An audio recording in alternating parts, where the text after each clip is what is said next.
Les consultations à domicile, nous avons déjà effectué plus de 500, à savoir que nous en faisons des consultations à domicile, des soins à domicile et tout ce qui est prélèvement à domicile et tout ce qui va avec. Nous avons mis sur pied un concept de consultation pluridisciplinaire qui consiste à prendre un rendez-vous. Et lorsque vous prenez un rendez-vous, nous avons dans une équipe de médecins spécialistes et généralistes qui étudient votre cas avant que vous n'arriviez en consultation, de telle sorte qu'on puisse déjà savoir de quoi il est question, on puisse anticiper sur les questions qu'on va vous poser, les examens qu'on va demander, non seulement pour gagner en temps et vous éviter de rencontrer plusieurs spécialistes en même temps, de façon incoordonnée, ce qui vous fait déjà dépenser plus de temps et vous perdez plus d'argent. Une autre réalisation qu'on a initiée, ce sont ce qu'on a appelé les couvertures sanitaires d'événements. Parce qu'on s'est rendu compte qu'il y a des gens, par exemple, qui vont jouer un match de football, qui vont organiser une très grande fête, ils vont dépenser beaucoup d'argent pour boire, pour manger. Mais on ne se pose jamais la question, si quelqu'un fait un malaise, qu'est-ce qu'on fait? Très peu de personnes maîtrisent les éléments de base d'intervention en urgence, à savoir les premiers secours. Donc, nous avons donc formé des équipes pour intervenir dans ce type d'événement-là. Nous l'avons déjà fait pour des concerts, nous l'avons déjà fait pour des grandes cérémonies comme Miss Cameroun de l'année passée ou encore les Canals d'Or, etc. De telle sorte que lors de ces grands événements, s'il y a un malaise, quelqu'un a un malaise peut-être parce que les émotions deviennent très fortes, il y a une équipe médicale qui est prête à intervenir en temps réel et pour pouvoir apporter des solutions particulières. Et nous effectuons des campagnes de santé de dépistage de façon quasi quotidienne dans nos sièges de Yaoundé, de Douala, dans nos représentations en Gaoundéré et à Bafoussam et très bientôt dans les 10 régions du Cameroun. Et nous avons d'ailleurs trouvé qu'il était important d'avoir une antenne au niveau de la diaspora. Parce qu'il faut savoir que dans un pays comme la France et principalement en Île-de-France, il y a plus de médecins camerounais en Île-de-France que dans tout le Cameroun réuni.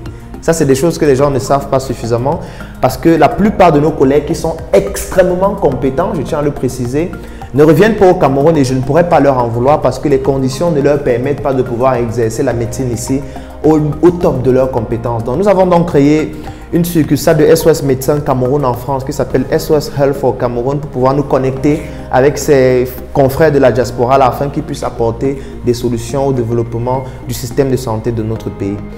Après le projet SOS Médecins Cameroun, je me suis rendu compte qu'il y avait un énorme problème sur le plan du mindset, sur le plan de la façon de penser des personnes qui étaient jeunes comme moi ou alors même des personnes qui étaient très âgées.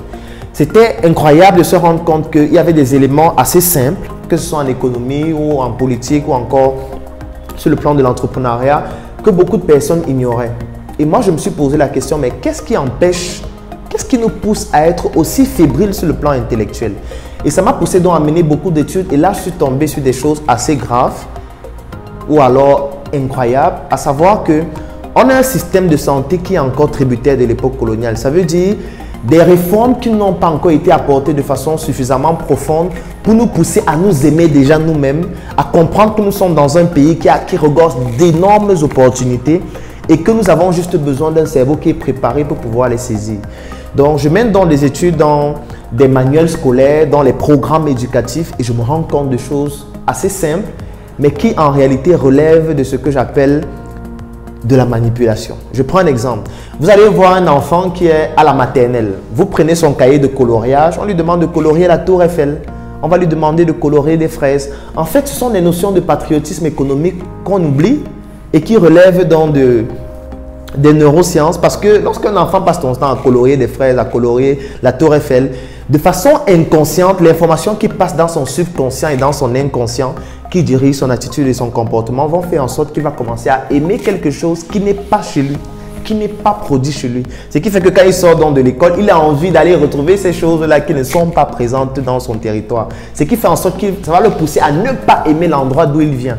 C'est la raison pour laquelle lorsqu'il va voir à la télé des documentaires sur l'Afrique, sur le Cameroun, c'est la malnutrition, c'est le sida, c'est la corruption et tout ce qu'il puisse imaginer.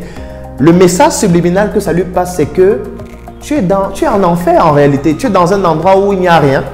Et lorsque tu vas voir un documentaire qui parle d'un grand pays ou d'un pays qui est puissant sur le plan économique, c'est des personnes qui sont au pied de la tour Eiffel en train de prendre des selfies ou en train de manger du ketchup et tout. Donc l'information qui est véhiculée et qui n'est pas consciente, puisque là elle est subconsciente et inconsciente, c'est celle selon laquelle c'est meilleur là-bas. Donc il faut y aller. Donc ce sont des éléments comme ça qui m'ont permis de comprendre que non, en fait, il y a un profond élément de manipulation. Il faut qu'on puisse prendre nos responsabilités. On ne fait pas 7 ans après le bac pour venir répéter ce qui se passe déjà, pour venir faire comme les autres ont fait.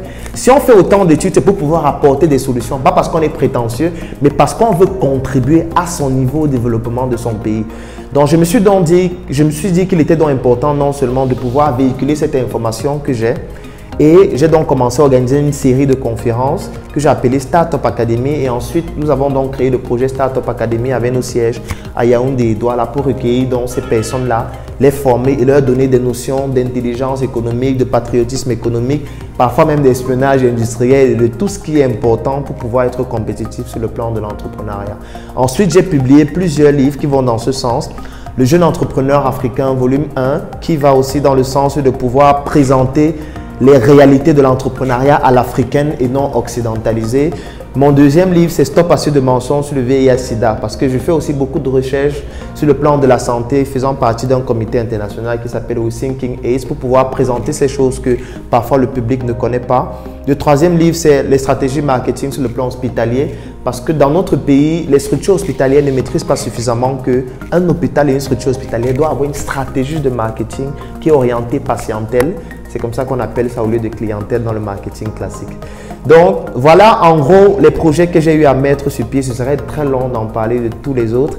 Et c'est vraiment un honneur pour moi de pouvoir partager ces minuscules connaissances-là et faire en sorte que des jeunes et même des personnes qui sont âgées puissent bénéficier de cela et savoir que nous sommes dans un pays qui regorge énormément de richesses parce qu'en entrepreneuriat, problème égale opportunité d'affaires. Donc, au lieu de se plaindre des problèmes, mettons notre cerveau en termes de solutions et apportons des solutions à ces problèmes-là pour pouvoir faire en sorte que le Cameroun, qui est notre quartier, parce que l'Afrique, c'est notre pays, puisse se développer de façon harmonieuse.